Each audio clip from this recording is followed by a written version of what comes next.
Kian, can you discuss for us the person of the prophet? I mean, these were all individuals, but what were some of the characteristics that the prophets shared? Yeah, so an Old Testament Jewish scholar named Abraham Heschel wrote, I guess, one of the defining books on this, and he lists a whole bunch of different characteristics. And these characteristics seem to be, well, they're really good in that they kind of show the social tension that happens, but also who and what they're like. So they had a great sensitivity to evil. So whenever something was not right, they completely understood it. They just were very sensitive if anything just seemed a little bit unjust. And they set themselves up against it. That's didn't right. they? Yeah, they couldn't, because they're so tied in with God, and God would be sensitive as well. So they're just mirroring a little bit of what God is doing. So they care about the little things. Triviality was really important to them, and they hated anything that would esteem themselves higher than they should be, or at least try to attain godhood in any kind of way. So they would blast kings and even foreign kings of being godlike. So they were completely like that. They were men of prayer. They constantly were speaking with God, communicating. Yeah, there's quite a few of them. My mind has all of a sudden gone blank. But you have, they were also, and a lot of them, they had a message, and the message was powerful.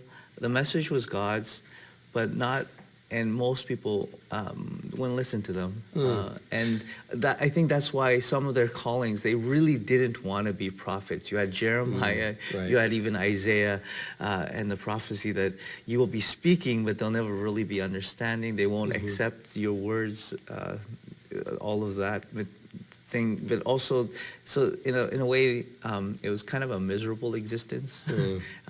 You had to listen to what God asked of you. So you have strange situations sometimes happening. They were reenacting some of the things that would happen to Israel. Right.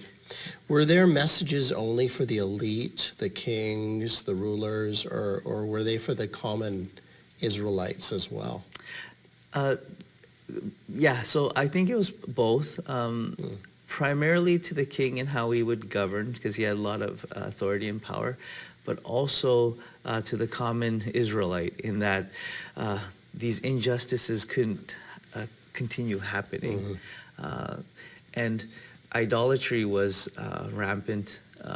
You have archaeological discoveries of some things, and you just see that is a little bit more than you would expect.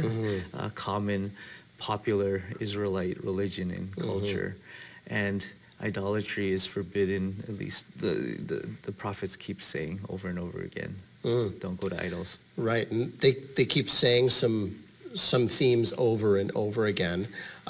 You spoke about King Saul experiencing ecstasy earlier, and some Old Testament prophets would have experienced ecstasy.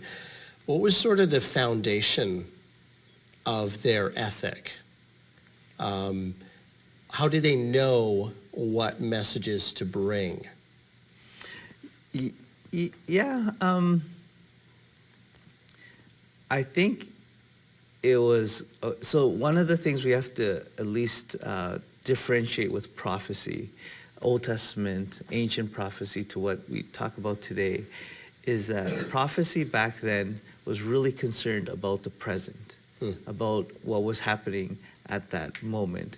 So it's really to announce and to tell and to speak forth God's words. So the prophet's only real job or role is to continue to hear what God is speaking to them, and to be able to speak those words to people. It had a little bit, aspects of the future, but not as much as we think. That's probably less so. As you even read the prophets, you'll hear over and over again, this is their present situation, and this is what needs to change. This is God seeing how you are, and it's not always right. Yeah. And what was the relationship between the prophet's message and other writings, like the Pentateuch?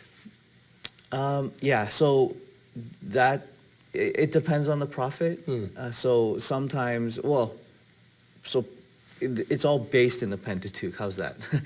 So again, if you just continue on from the foundation of what the Pentateuch says, including Leviticus and Deuteronomy, those become two really important pieces because for Leviticus, because it's more priestly, and you'll see that some of the prophets like Ezekiel are priestly prophets. It's where they rely a little bit more on Ezekiel rather than Deuteronomy. So other prophets like Isaiah would take the message and theology of Deuteronomy and explain it and kind of use that a little bit in terms of explaining what God is wanting. Right. So, but it becomes the foundation of the message of the prophets, hearing from God, and then the Pentateuch. In their present day. That's right. So, seeing as the message of the prophets was to their present day, what's the relation of prophecy to the last days? Yeah, so this is again a little bit complicated, which I'll say over and over again. I think you'll get a little tired of that.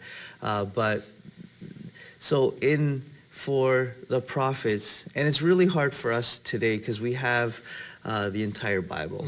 And we also have the New Testament. And we see the New Testament quoting the Old Testament and kind of saying prophecies fulfilled, especially in Matthew.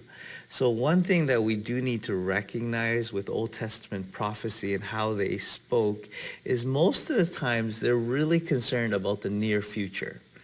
This is going to happen almost immediately or really close to when they're speaking. And that's most of the prophets. Most of the times, that's all they're speaking about. There's a farther view, but it comes usually later. So I always think it's like someone who's looking to the past. You can speak about those moments because you're looking back. But the prophet is looking this way, forward.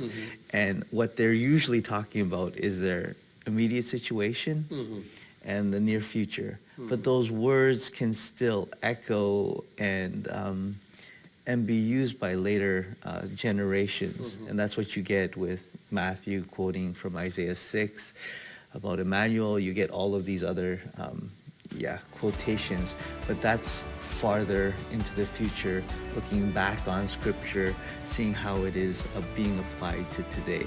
So it's a little bit different than what we think of Old Testament prophecy.